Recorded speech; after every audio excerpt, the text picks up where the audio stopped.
Oi, boa noite. Tudo bem com vocês? Tainá, Irinalva?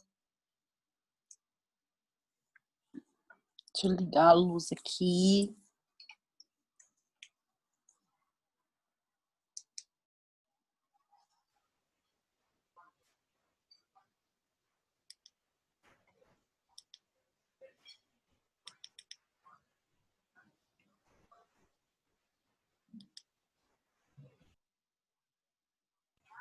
Boa noite, Lana. Boa noite, pessoal. E aí, meu Melquisedeque, tudo em paz? Graças a Deus. Como é que foi o dia para vocês aí? E para você também, Lana? Corrido. Corrido, menino, corrido. E eu tô bocejando aqui de cansaço, gente. Mas tá tudo Nossa. certo. Então tá ganhando dinheiro, então, Lana. Então, tá corrido. Amém. Bem que podia, viu? Lana, Lana, Mas um dia vai ganhar. não esconde o jogo, hein? Rapaz, esse dia vai chegar ainda. Deus, para todos nós aqui, né? Para todos nós. Amém. Então, pessoal, a aula passada a gente estava falando de substituição, né? Substituição de herdeiro. E hoje a gente ficou de finalizar o estudo sobre esse instituto aí.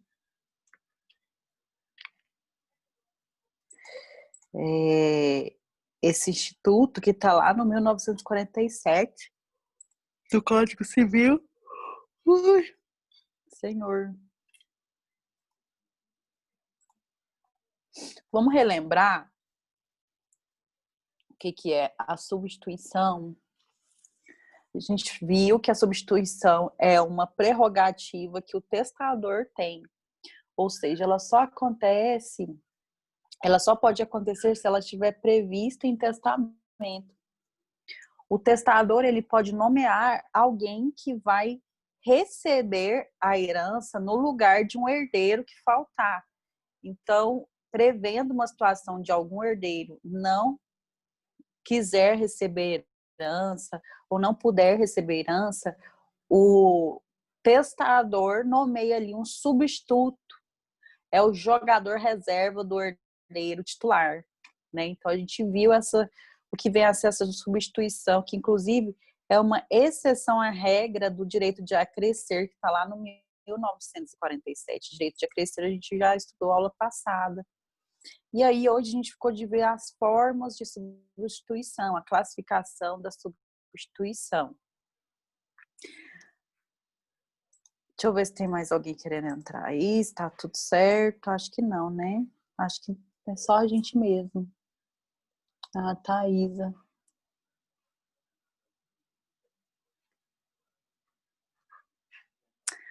Ok. Então, pessoal, a substituição que a gente começou a estudar aula passada, ela pode ser vulgar, é o nome da substituição, gente. Vocês acreditam nisso? Que a substituição é classificada como vulgar, ou coletiva, ou recíproca. Por exemplo, qual que é a diferença? A vulgar. Por que tem esse nome vulgar, gente? Porque ela era a mais comum, né? Advém lá do direito romano e é a substituição mais comum. Por isso que ela tem essa nomenclatura aí, sem noção nada a ver, de vulgar. Então, a substituição vulgar é aquela que está lá no artigo 1947 do Código Civil. E essa modalidade de substituição acontece quando o testador nomeia no ato de última vontade. O que é ato de última vontade, gente? No testamento, né, meus queridos?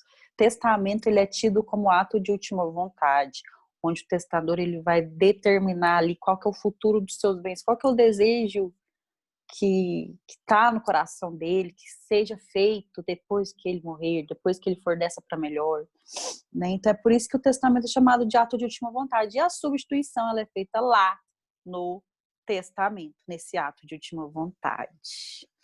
E ele vai o quê? Ele vai nomear uma pessoa para substituir o herdeiro. essa é a substituição vulgar, que é a mais comum, por isso tem esse nome, vulgar. Como se vulgar e comum fosse a mesma coisa, mas é o que a doutrina diz. Outro tipo de substituição é a coletiva. Substituição coletiva. Vocês viram a aula passada que eu falei para vocês que o mesmo herdeiro que está sendo beneficiado ali no testamento, ele pode ter vários substitutos.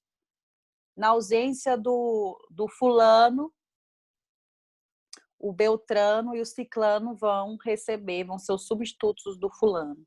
Então, são 2 substitutos para receber um quinhão. Ou o contrário, né? Pode ter ali podem ter vários herdeiros com um substituto. Quando existem vários substitutos, a doutrina classifica essa substituição como substituição coletiva. Está lá no artigo 1948 do Código Civil,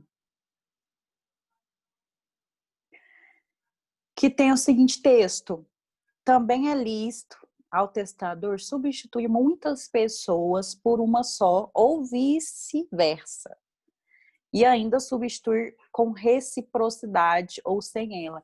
Nesse artigo 1948, a gente tem 2 tipos de substituição. Então, veja bem, a primeira delas foi a vulgar, que é a mais comum, a mais comunzona, por isso que fala que é vulgar. É aquela onde nomeou o jogador reserva para o titular.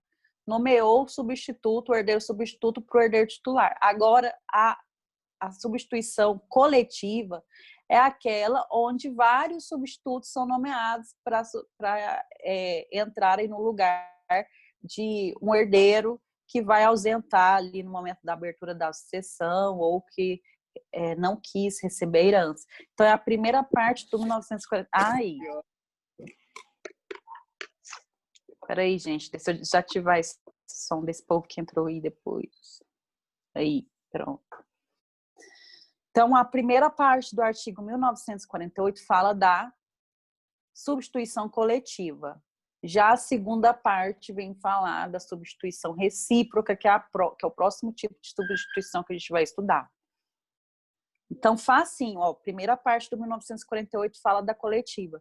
Também é lícito ao testador substituir muitas pessoas por uma só. Substituir vários herdeiros por uma só. Por exemplo, numa disposição testamentária temos ali 3 herdeiros, se um deles ausentar-se, fica como substituto fulano. Mas vice-versa também é possível. Um só herdeiro pode ter vários substitutos. Quando é assim, quando existem vários substitutos, a doutrina classifica essa substituição como sendo uma substituição coletiva. Então, nós já vimos hoje 2 tipos de substituição. A primeira delas, a vulgar, que é aquela comum do 1947, do Código Civil. A segunda delas é a coletiva. Vários substitutos são nomeados para substituir o herdeiro, que está lá na parte primeira do artigo 1948 do Código Civil. E na última parte do artigo 1948 do Código Civil também, sim, é o mesmo artigo, só que é da vírgula para frente. É a segunda parte, a última parte do artigo, fala da chamada substituição recíproca, meus queridos. Olha lá, 1948. E ainda substituir com reciprocidade ou sem ela. O que é uma substituição recíproca, então? É aquela que se caracteriza quando são nomeados 2 ou mais beneficiários, estabelecendo o testador que reciprocamente se substitua. Então, seguinte, João e Maria são herdeiros. Na ausência de João, Maria substitui. Na ausência de Maria, quem vai substituir Maria é o João, entendeu? Eles são herdeiros, ao mesmo tempo são substitutos um do outro. Essa é a substituição recíproca. Já viu quando você tem ali um amor não correspondido? Porque não tem reciprocidade. Só um que gosta, só um que cuida, só um que investe, só um que liga, manda mensagem, lembra da data do aniversário. Agora, quando o amor não é correspondido, não tem reciprocidade, não dá, né, gente? porque quando um não quer, dois não briga, mesma coisa diz respeito ao amor. Se não cabe no seu pé, não serve. Se não é do seu tamanho, não serve. Sai fora, passa para frente. Então, aqui a substituição recíproca é isso. Existem herdeiros nomeados pelo testador e esses herdeiros, eles serão substitutos um do outro caso um deles abra mão da herança ou não possa receber a herança, por exemplo, seja declarado indigno, né? Então, não pode, o indigno não pode receber herança. Aí, nesse caso, aquele herdeiro substituto vai entrar no seu lugar e receber o seu quinhão. E vice-versa. Um é substituto do outro. Ambos são herdeiros, mas na ausência de um, o outro substitui, o outro entra na jogada, o outro sai do banco, que nem está no banco reserva. Ele está no banco reserva do outro, né? Porque ele é titular e reserva ao mesmo tempo. Aqui na substituição recíproca, o herdeiro é titular e reserva ao mesmo tempo, porque ele foi nomeado herdeiro junto com o outro, só que ele também foi nomeado substituto do outro herdeiro, que também foi nomeado junto com ele. Então, ele é substituto do quinhão do outro e titular do quinhão dele, e vice-versa.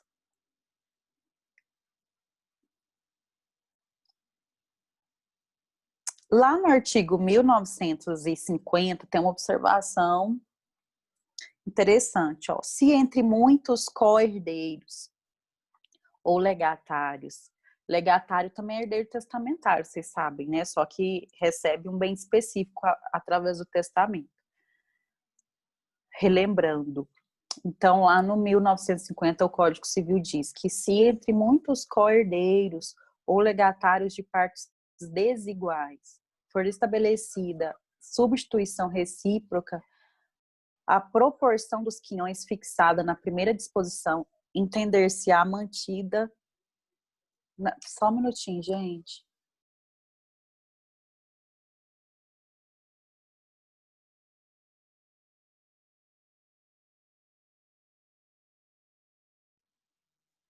Pessoal, retomando aqui, artigo 950 do Código Civil. Se entre muitos co-herdeiros ou legatários de partes desiguais for estabelecida substituição recíproca, que é essa que a gente está lidando aqui agora, a proporção dos quinhões fixada na primeira disposição entender-se-á mantida na segunda. Se com as outras anteriormente nomeadas for incluída mais alguma pessoa na substituição, o quinhão vago pertencerá em partes iguais aos substitutos.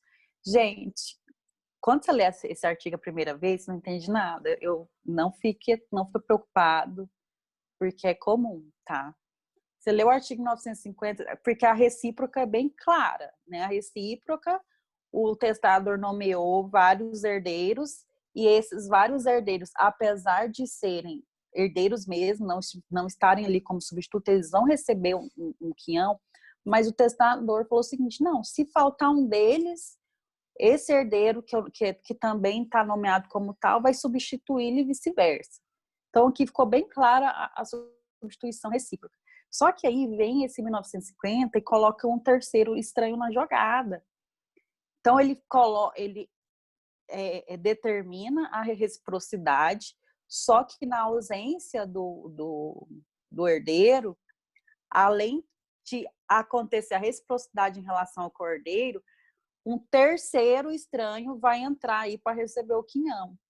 Então, além daquele herdeiro substituto recíproco, vai entrar um terceiro substituto aí. Um exemplo para ficar claro para você. Por exemplo, o testador A, nomeia os herdeiros B, C e D. Então, A, autor da herança, fez testamento e nomeou como herdeiros B, C e D, atribuindo-lhes cotas desiguais. 30% para o B, 45% para o C e 25% para a D. Então, de novo, o autor da herança A nomeou 3 herdeiros B, C, D. B ficou com 30% da herança, o C ficou com 45% e o D ficou com 25%.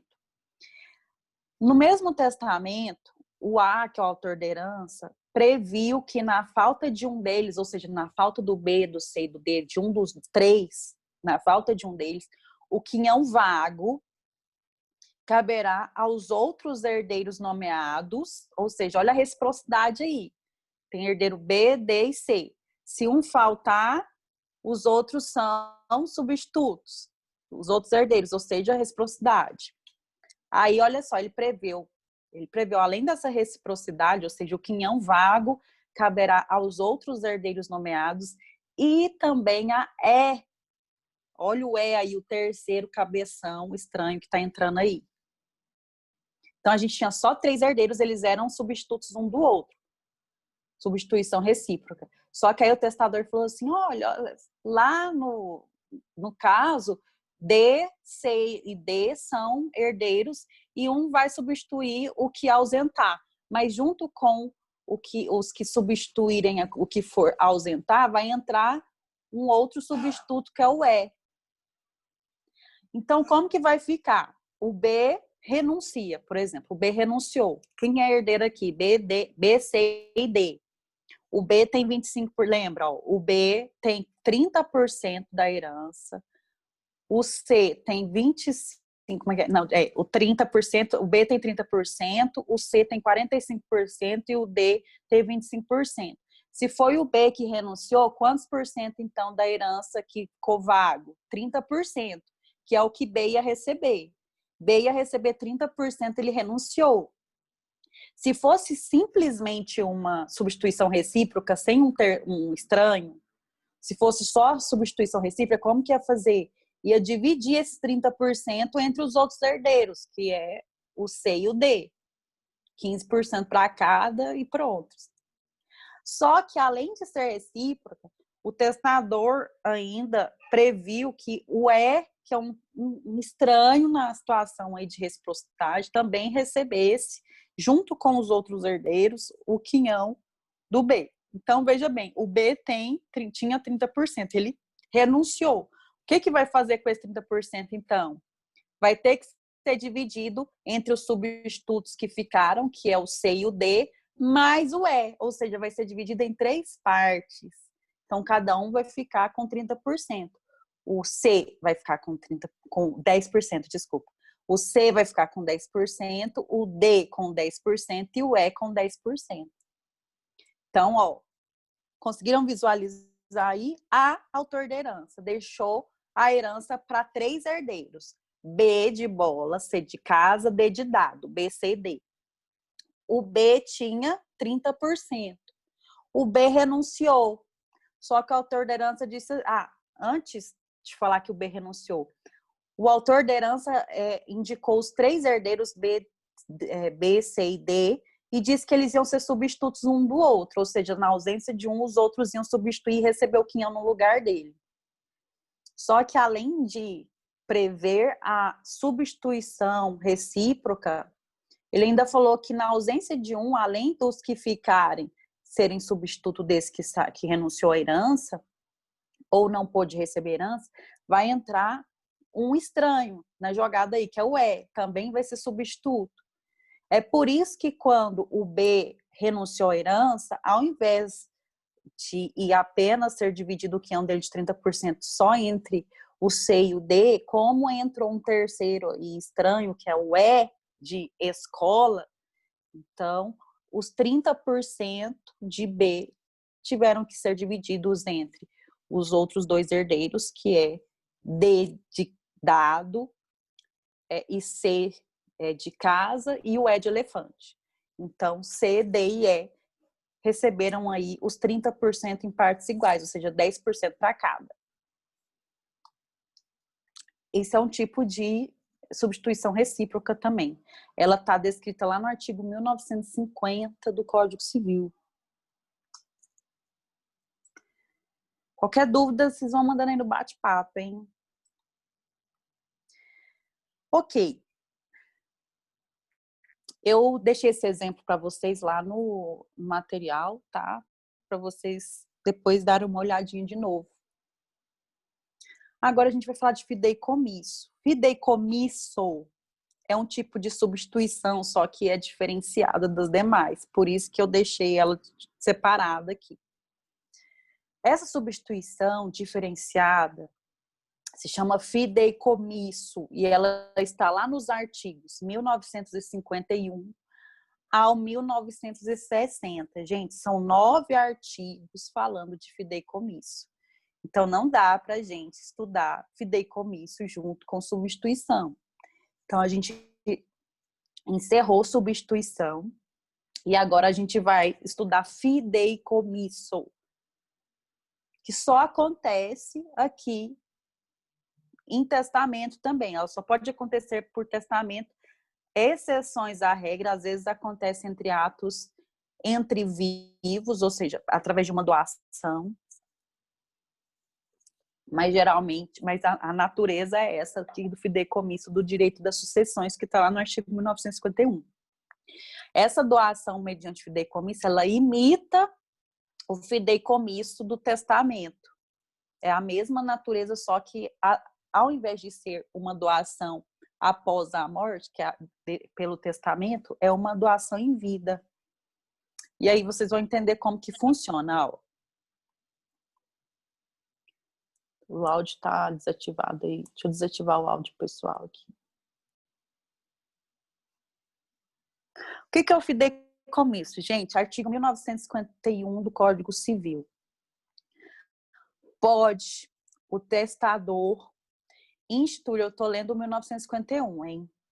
Pode o testador instituir herdeiros ou legatários, estabelecendo que, por ocasião de sua morte, a herança ou legado se transmita ao fiduciário, resolvendo-se o direito deste, por sua morte, a certo tempo ou sob certa condição, em favor de outrem, que se qualifica de fideicomissário. Professor, eu não entendi nada. Eu sei que você não entendeu nada. Por isso que eu desenhei, e eu vou compartilhar com vocês aqui agora o desenho que eu fiz. Já que a gente não está em sala de aula, eu fiz aqui no computador um desenhozinho para vocês. Cadê? Olha aí. Ai, eu me divirto. Espera aí.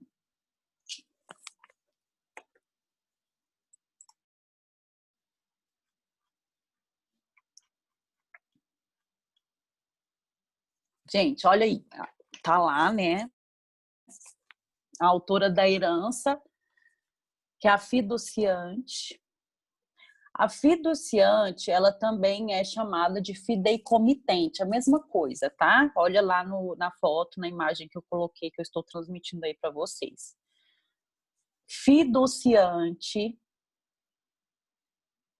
ou fideicomitente é a mesma coisa. É o testador, é a testadora, é o autor da herança. O que ele quer? O que esse autor da herança quer? Ele quer passar os seus bens. Vamos supor que a fiduciante quer que herde os seus bens, o seu netinho, só que esse netinho nem nasceu ainda, é esse bebezinho aí, ó, o fideicomissário lá embaixo, tá vendo? Ela quer que o herdeiro seja o fideicomissário, que é aquele bebezinho, mas aquele bebezinho nem nasceu.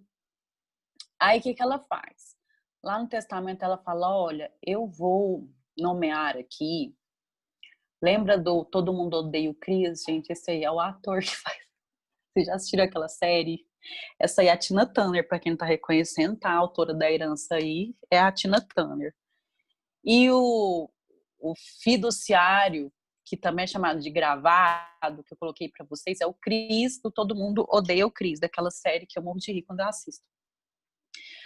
Aí ela faz o seguinte, eu quero que herde o filho do Chris, só que o Chris é o filho da testadora, e ele ainda é um adolescente, ele nem sabe se vai ter filho um dia.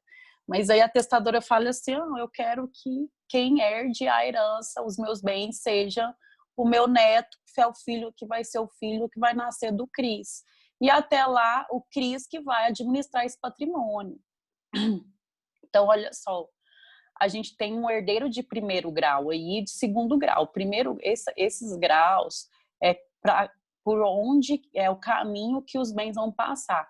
Porque a autora da herança, a testadora, falou assim, olha, na verdade, o herdeiro final, o final dos meus bens, o futuro final dos meus bens é para o meu neto. Só que até o meu neto nascer, porque ele não nasceu ainda, eu quero que o testamento fique com o meu filho, Cris, que aí está com os olhos regalados aí, né? Dá um meme na internet, esse Cris aí. Uma figurinha do WhatsApp. Eu até fiz. Aí, gente, o que vai acontecer?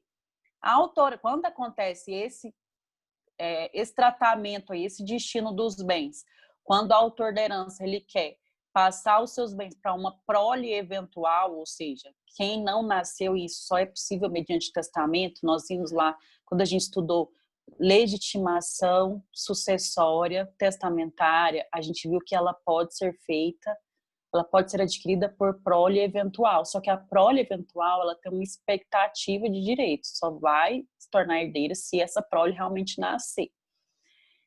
E aí a autora da herança fala, não, o Cris, o meu filho, vai ficar cuidando do patrimônio, administrando o patrimônio até um filho dele nascer. Certo? Então, o fiduciante ou fideicomitente, olhando aí na imagem, a Tina Turner é o testador que instituiu o fideicomisso via testamento. O fiduciário, que também é chamado de gravado, é o Cris, está representado aí pelo Cris, esse adolescente dos olhos arregalados, que é o herdeiro de primeiro grau, que vai receber o bem em caráter temporário. Por que temporário, gente? Até o filho dele nascer, se nascer algum dia, né? Sob a condição de transmiti-lo a alguém que nem sequer existe. Aí o Cris, gente, ele vai adquirir a propriedade resolúvel do bem. Por que resolúvel? Porque ela vai se resolver, ela vai se extinguir no momento que o fideicomissário, que é aquele bebezinho lá embaixo, nascer. Ele nunca vai poder vender esse patrimônio aí. Ele pode até usar, ele pode até alugar esse patrimônio, mas vender ele não pode. Justamente por quê? Porque é uma propriedade que não é dele, ela é temporária, é dele, mas é temporária. Ele está como proprietário daqueles bens, mas é de forma temporária até a condição resolúvel acontecer. Qual que é a condição resolúvel? O nascimento do fideicomissário, que é esse bebezinho lá de baixo. Então, o fideicomissário é o herdeiro de segundo grau, o destinatário final do bem. O testador indica o pai ou os pais do herdeiro que quer contemplar. Tem que indicar, né, gente? Porque a herança não pode ser determinada para pessoa incerta. Aí como que a gente vai saber, mesmo que seja incerta, ela pode ser determinável, ela é determinada, né? Determinável. Então, apesar de a gente não saber que dia, quando, com que cara essa criança vai nascer, tem que ser filha do Cris. A autora da herança diz que tem que ser o filho do Cris. Então, já sabe que é o filho do Cris, o primogênito, que é o fideicomissário, que vai ser aquele que vai resolver a propriedade do Cris, ou seja, vai acabar o tempo de felicidade do Cris e vai começar o tempo de felicidade do fideicomissário. Aí, quando nascer, o Cris pode até continuar ajudando a administrar, só que o proprietário vai ser o bebê. Ele vai estar administrando o bem de outrem. Até então, a propriedade era do fiduciário, só que ela era resolúvel. Uma vez que o neném nasceu, passou, transmitiu para esse herdeiro aí, que é o fideicomissário. Deixa eu voltar aqui.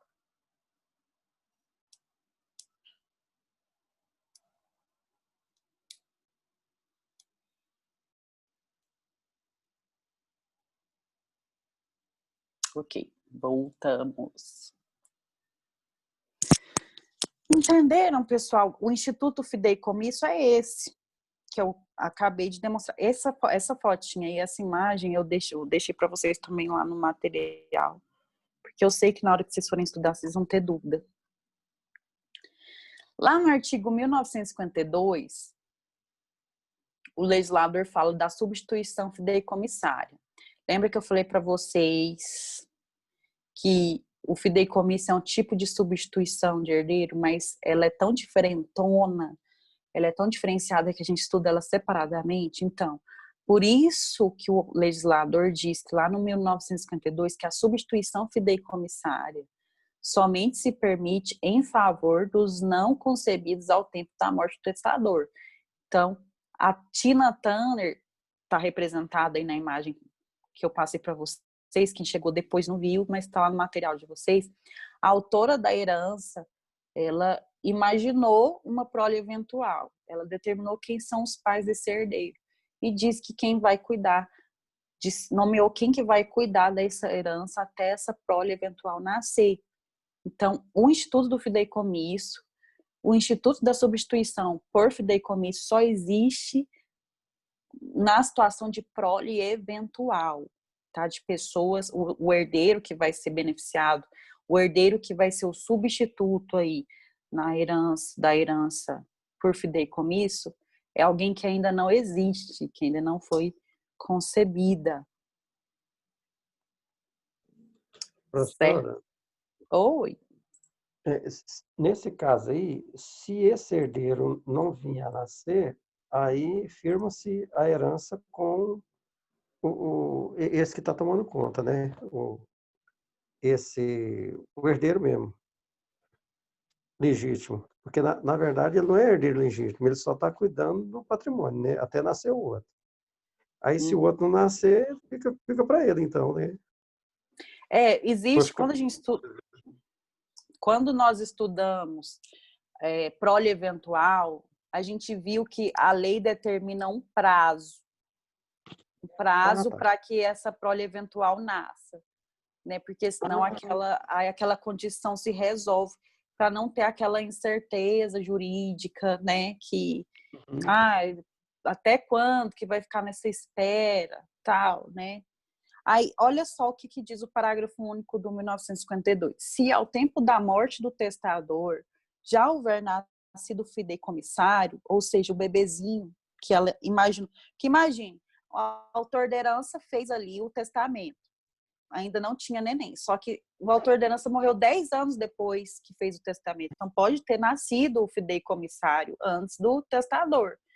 Então aí a substituição já acontece de imediato, já vai automaticamente para o bebezinho, porque ele já nasceu, porque aqui o beneficiado é o bebezinho, né? Então é isso. Entendi agora. Certinho.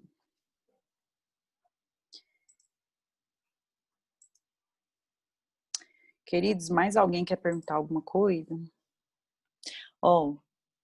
Wilson.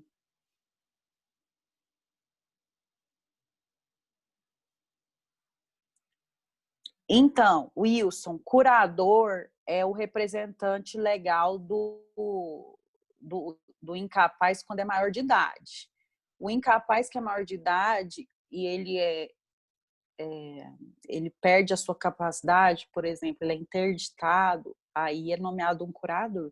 Quando se trata de menor de idade, a lei fala de tutor, né? Então, a pergunta do Wilson foi, professor, então, nesse caso, o fiduciário é o mesmo que seria um tutor? O que acontece? Tutor seria dos bens. Eu acho que a sua pergunta foi quem que vai ficar administrando os bens, você não entende direito. Porque quando a criança nasce, ele não vai ser, ele vai ser ele vai ser tutor mesmo, mas antes da criança nascer, não, ele vai ser o proprietário. O fiduciário, ele é proprietário dos bens até a criança nascer. Só que quando a criança nasce, ele passa a ser o quê? Administrador do bem. Se for pai, se for responsável legal, né? Ele passa a ser ali o administrador, só que ele vai administrar coisa alheia. Até o nascimento da criança, a propriedade é dele. Então, aqui 2 pessoas vão ser proprietários da herança. Primeiro, o fiduciário. Ele vai ser proprietário, só que a propriedade é resolúvel. Ela vai se resolver, ela vai acabar assim que o fideicomissário nascer. Nasceu o fideicomissário, automaticamente a propriedade passa do fiduciário para o fideicomissário. Professor, eu queria dizer que, nesse caso, a patrimônio ficou com o fiduciário administrando até que o fideicomissário nascesse. Quanto tempo depois com quantos anos o fideicomissário pode tomar conta dos bens? Vamos ver lá no Código Civil. Peraí, deixa eu abrir meu Código Civil aqui.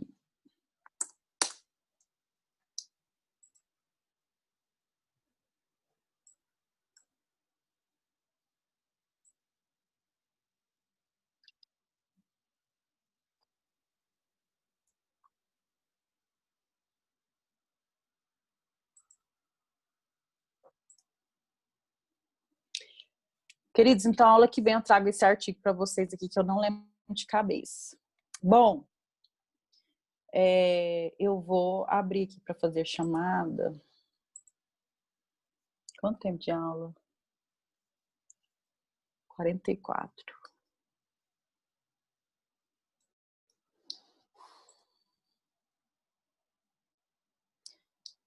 O que a gente tinha para falar sobre fideicomisso?